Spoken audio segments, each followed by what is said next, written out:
Happy Monday, February 16th, 2026. We've got some really cool stuff to talk about today in comic book news. We've got our first look at the Absolute Court of Owls, which I'm really excited for. We've got a new Cyclops #1 that looks really promising. DCKO 4 was absolutely crazy, so we're going to talk about that, all that and more. Let's just jump right into it. Okay, the first thing we're going to talk about today is this new Cyclops #1 from Marvel. I think this is kind of a good time to start reading Marvel comics. Now, I know we all just saw the top 20 comics of 2025, and it was dominated by DC. And don't get me wrong, DC deserves to be on top for the year they had in 2025.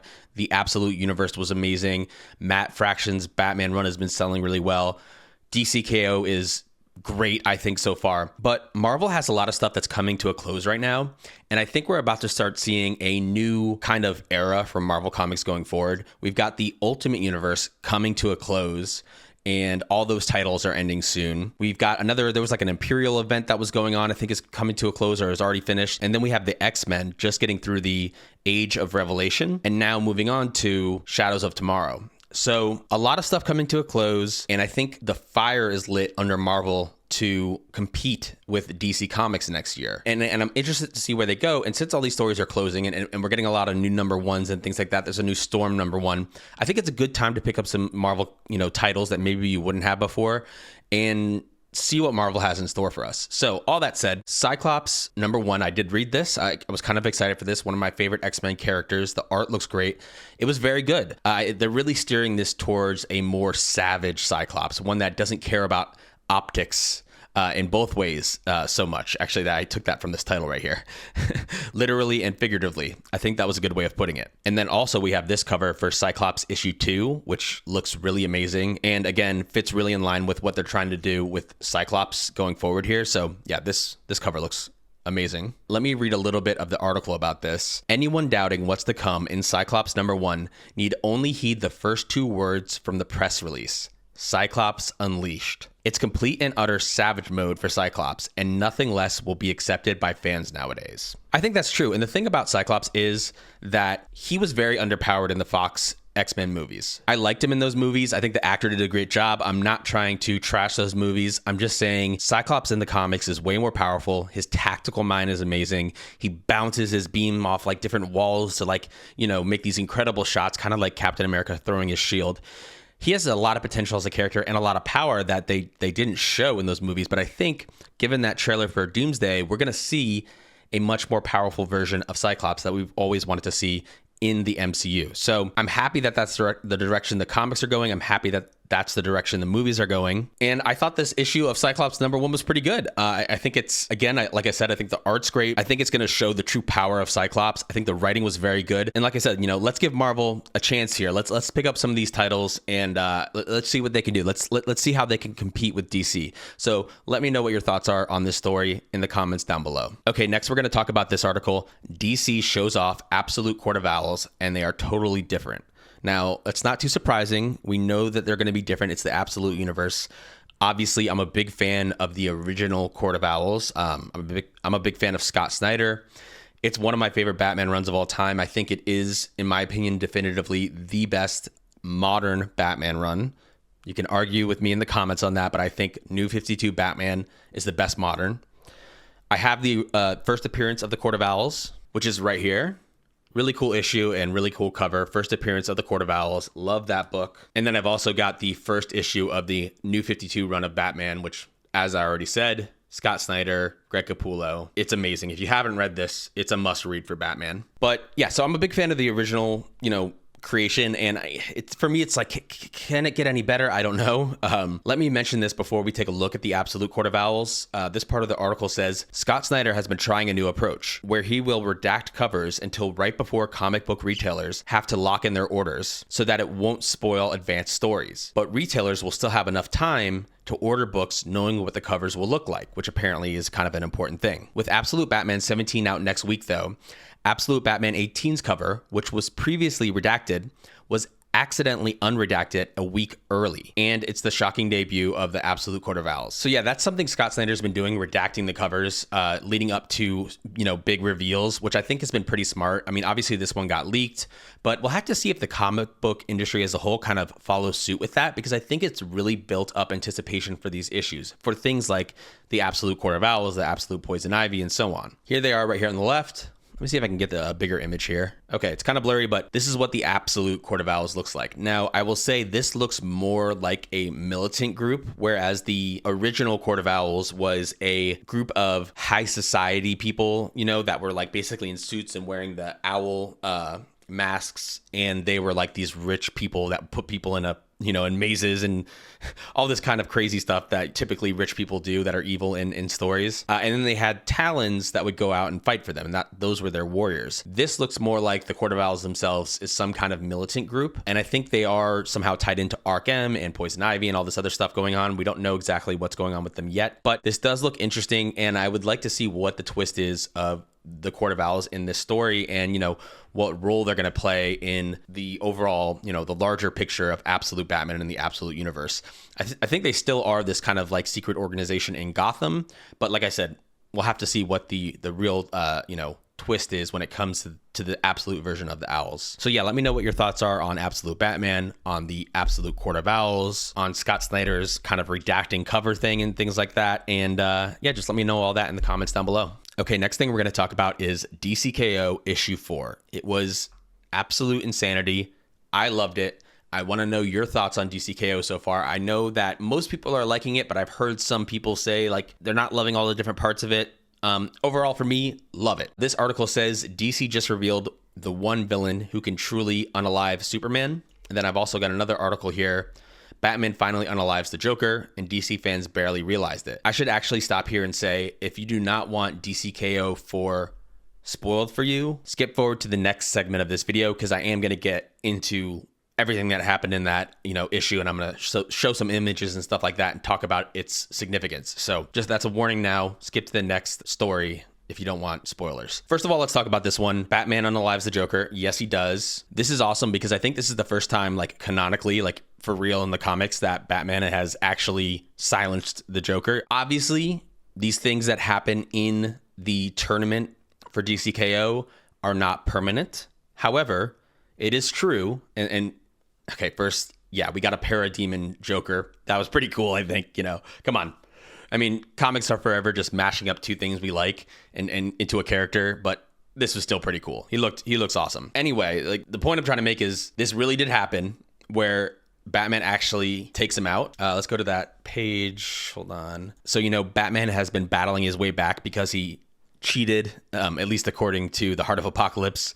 Anyway, he finally comes back here, which is a very cool moment. And when he does, as you can see right here, he takes out the Joker. The Joker is stabbed right through his, looks like his heart here. And Batman just says, bang. I think that's kind of an ode to the Joker having the pew pew, and he would shoot it and a little flag would come out that would say bang on it. That's like a very Joker thing. So Batman just says bang. And of course the Joker, ha ha ha, and he's still trying to laugh even as he perishes. So I think that's a significant moment. It's the one time Batman actually gets to do it. It must feel good as Batman and not worry about the morality of it and not activate, what was the robot he designed? Failsafe. Oh my God, that was insane. That was a little too much, I think. But yeah, so cool moment. A lot of cool moments in this.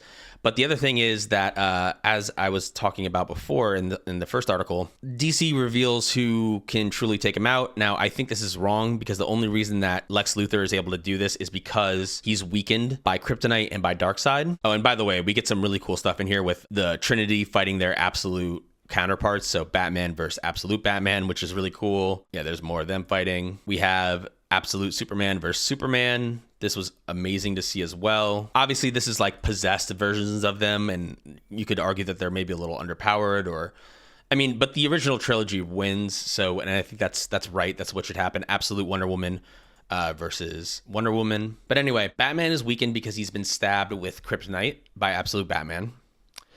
And he is weakened because Darkseid just hit everybody with his Omega beams. and including Superman, and he's able to keep himself alive because of all the Omega energy he's built up essentially. And then Lex Luthor takes advantage of this to take him out, right? And I think this is just classic Luthor move. I saw this coming when I saw it was just those two still alive. It's a shame, but I like this. You know why? Because I like that this is a twist that we did not see coming. We all thought Superman was just going to win, and I think that would have been too straightforward. And I'm happy Scott Snyder surprised us with an ending here that leads to the bracket looking like this.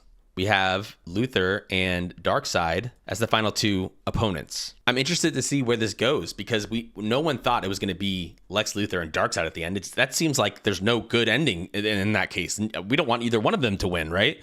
So this has huge implications for the rest of the DC universe. We said, Superman was going to be gone from the solicits, in that month after this event is over because he's going to have won the tournament. I don't know if that's the case now. Maybe he's gone because Lex Luthor won and Lex Luthor, eradicates him and they have to somehow bring him back because as we know, everything returns to the status quo. So this is crazy and I can't wait to read the next issue. Let me know what you think about the significant moments in this comic. Lex Luthor taking out Superman, Batman taking out the Joker, there's other stuff that I didn't even get to in this video. I don't have enough time. Let me know what your thoughts are on all of this stuff and the DC KO event, as a whole in the comments. All right, last thing we're going to talk about is these two different stories here. We've got Spider-Man Superman stuns fans with major creative surprises and also some Mighty Morphin Power Rangers goodness. First of all, we've got the creative team for Spider-Man Superman. Now, I believe the original Superman Spider-Man or Spider-Man Superman was one of these really large comics. Now, this is a facsimile of example of one of these. This is Superman versus Muhammad Ali. Really interesting issue, by the way. I did a whole video on this on my channel if you want to go back and find that. But I believe the original Superman and Spider-Man is in this format. A really big comic. It's one that I would really like to get my hands on. I also have a Batman and Spider-Man comic, which is really cool. I believe this one is from the 90s. It's got Carnage and the Joker teaming up in here, which is insanity. Really cool one as well. But this one in particular, I don't think it's going to be an oversized issue, but it is going to have like a ton of variant covers. Here's some of the new variants that got revealed. We've got Carnage and Jimmy Olsen here. We've got Superman in this, I guess this must be from maybe the Silver Age that I don't know about. He's got like a Superman ship, but then we have Spider-Man, and this I know about, in the Spider-Mobile, which is really cool. I love that cover. This has so many variant covers, it's crazy. We've got Spider-Man, Superman here looking pretty cool. Here we have Spider-Punk and Superboy. Peter Porker, of course, and Crypto. That's a cool cover. We've got this wraparound cover that's kind of blurry, but I blew it up and it has all these characters here. Peter Porker's there again, and Doomsday and Miles Morales. All really cool stuff. This one's great. I think this is a throwback to the original Spider-Man Superman crossover. Let me look at that really quick, actually. So yeah, this is what the original Superman Spider-Man comic looked like. So this cover right here is a homage to that, but I do like this modernization of that old cover. So that's pretty cool. Supergirl and Spider-Gwen, or Ghost Spider, looking amazing here. Spider-Woman, who doesn't get a lot of love over at Marvel, and Supergirl again, I think, or I think that's Supergirl, yeah. So yeah, those are some of the new covers revealed for Spider-Man Superman. I have no idea which ones I'm going to get. There's just too many options, but we also got a look at the creative team for the comic, which is very exciting. We have Brad Meltzer, Brian Michael Bendis, Dan Slott, Jeff Johns, Jason Aaron, Stephanie Phillips, Jeff Loeb, Joe Kelly, and Louise Simonson as the writers. That's an all-star team. Could we ask for better? And then we have art by Pepe Larraz, Marcos Martin, Gary Frank, Russell Dodderman, Todd Knock, Humberto Ramos, Sarah Pacelli, Phil Nato, and Jim Chung. I am so sorry for pronouncing some of those names definitely wrong, but that's the artist lineup, which I think is going to be amazing as well. Really, really, really high-powered writer and artist teams working on this book. So it's really cool that we finally get the official list of creators on this comic book. So I'm super excited for this. This is going to be comic book history. It's the Boy Scout and the Friendly Neighborhood Spider-Man.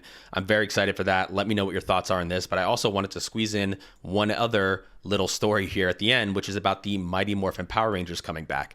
Boom Studios has been doing the Mighty Morphin Power Rangers, or just the Power Rangers in general, for a while now. Now, these books used to be very expensive. Hold on. Here's one. Here's another one. I love these like library editions that Boom does with no dust jackets that are just super nice, really high quality. And the art is amazing in these books. Yeah, the art is amazing. The writing is pretty cool. And they're fun comics to just pick up and read really quick and get a little bit of Power Rangers in your life. And I love them. And I don't think enough people talk about them. There's a lot of these collected editions out now that you can go out and get. You don't have to get the library editions, though. You can get the trades, Boom Studios' Power Rangers universe introduced entirely new concepts and characters that have become incredible parts of the wider Power Rangers mythos, all while redefining those that were already tent poles of the franchise in their own right, which is actually really true. And I just want to hear about more people reading these Power Rangers comics. I think Boom Studios does a really good job publishing high quality content in terms of writing, art, and then the paper quality of their comics and the library editions are really awesome. And I guess they've been doing Power Rangers Prime for a while now, and if I'm understanding this article right, and correct me if I'm wrong here, but we're going to see a return of the original Mighty Morphin Power Rangers, which was like the first group. If you remember, Power Rangers is crazy. It has alternate universes. It has different versions of the team with different costumes and different weapons and mechs and everything. It's the Power Rangers mythos is actually crazy. It's so much fun, and that's what these comics are. They're really fun to just pick up and read real quick, and get in some badass robot fighting and ninja fighting and power suits and cosmic space stuff and alternate universes. It's great. So yeah, I just think that it's cool that they're going to return back to kind of the original team, and I think that it's great that this comic is still going strong. I've been enjoying it so much that I just wanted to share that with you. If you want to get some nostalgia, for Power Rangers back in the 90s, which by the way, I love the Power Rangers movie in the 90s, then read these comics. They're great. So yeah, that was the last thing I wanted to talk about. Let me know if you're reading this, what your thoughts are on Power Rangers and just this story in general in the comments down below. Okay, let's take a look at the new comic books coming out this week, February 18th, 2026. We've got Absolute Batman, of course, with Poison Ivy on the cover. This cover looks awesome. Definitely going to be picking this up because Absolute Batman is amazing and that cover is amazing. We've got Ultimate Spider-Man number 24. This is coming to a close. If you've been liking this run of Ultimate Spider-Man, let me know. I did miss out on reading it. Nightwing 135. I've never read Nightwing comics. I know people love them. Recommend good ones to me and I'll get the omnibuses and I'll, start reading those stories. World's Finest. This is one I'm going back to read from the beginning and hopefully I'll eventually get caught up here. But, this has been going for a while and I think this has been great. Amazing Spider-Man, X-Men number 25. I will say I love the current X-Men lineup here. We have Juggernaut, Beast, Cyclops, Magic, which is so cool, and some others. So I am going to pick up X-Men and start going forward with that just to see. I'm trying to get back into some Marvel comics. I think, hopefully Marvel has a big year this year so they can compete with DC. We've got Captain America number 7 with Red Hulk on the cover. That looks pretty cool. And I think this is Chip Zdarsky. Yeah, this is Chip Zdarsky's run, and this cover looks really amazing. So definitely interested in this. Uncanny X-Men Shadows of Tomorrow, and a DCKO tie-in as well featuring the Titans. Fantastic Four number 8 with the really cool Invisible Girl costume here on the cover. I think this is like a throwback to like old comics when she wore this originally, but I'm not sure. And I know this was also in Marvel Rivals that people really liked. So this is really cool. I'm not keeping up with Fantastic Four, so let me know if this is good and I should read it. Wonder Woman, Exquisite Corpses, G.I. Joe, of course, part of the Energon universe. Let me know if you're reading G.I. Joe. I'm not, but I do like the Energon universe and the crossover with the Transformers, so that looks pretty cool. Superman Unlimited, which has been great. I am not super far into it, but I like it so far. Oh, Knoll number 2.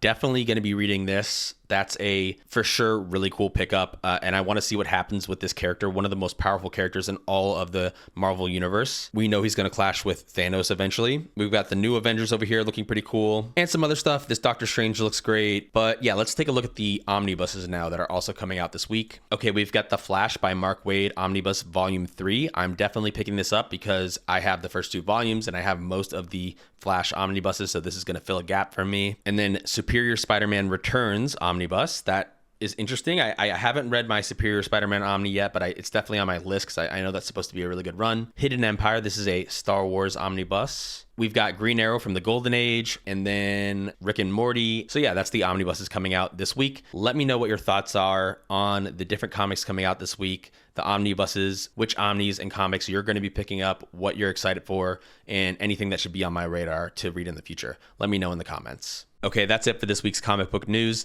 Let me know if there's anything major that I missed in this video. Let me know your thoughts on the different stories that I talked about. And as always, thank you so much for watching. Don't forget to like and subscribe.